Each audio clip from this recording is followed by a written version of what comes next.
During the struggle, okay, there was something that happened, and that was that the riots were happening. People were very angry, and so this is what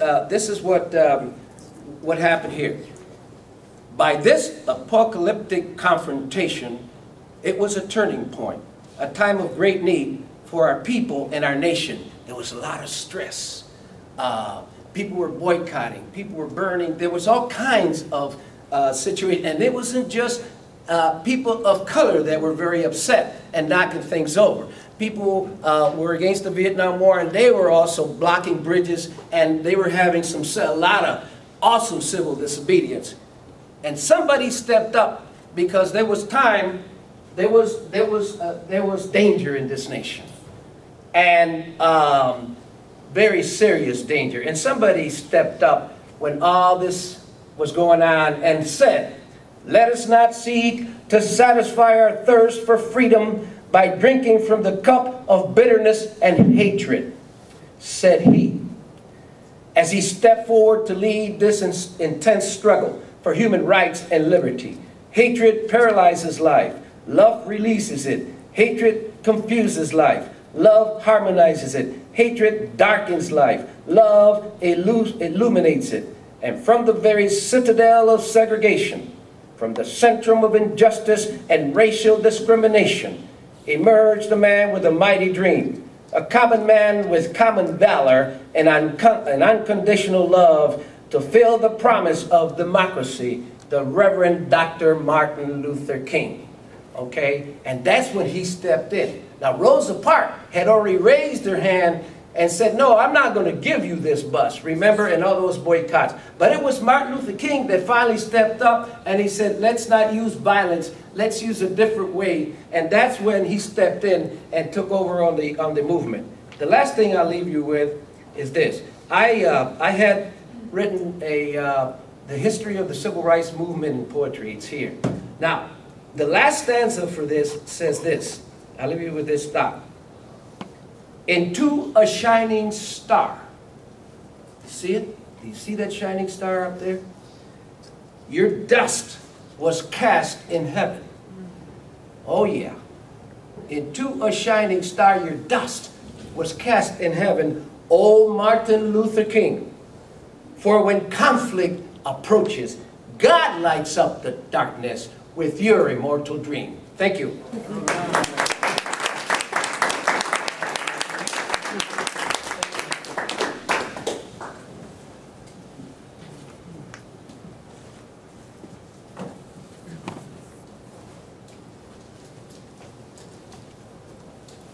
I must say that he's a tough act to follow. I will persevere, and hopefully so will you.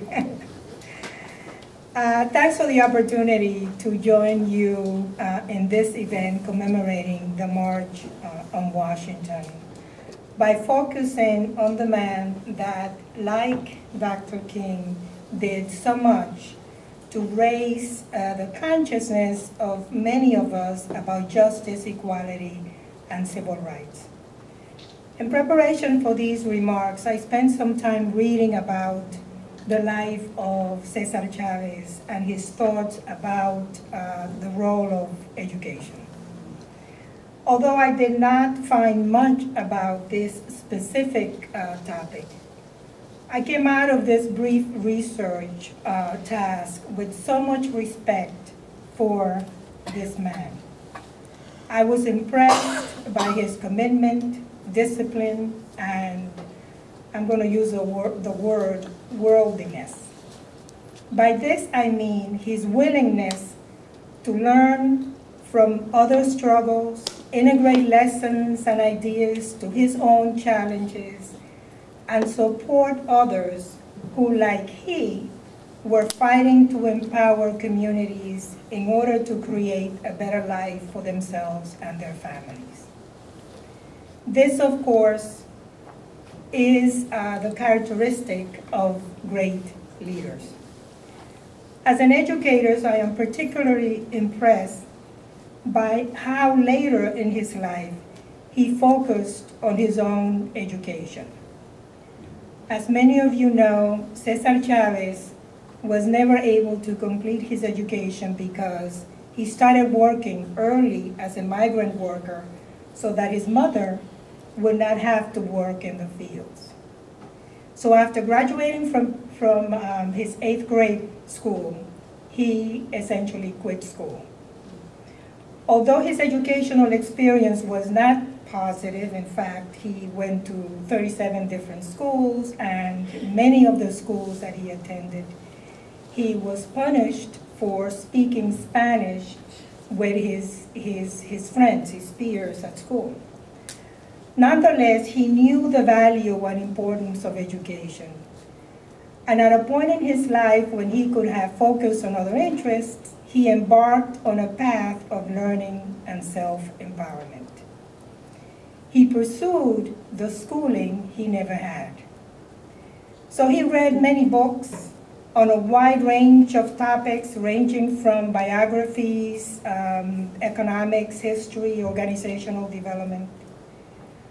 And as many of you know, his office was full of books, hundreds of books that he read and perused or looked at.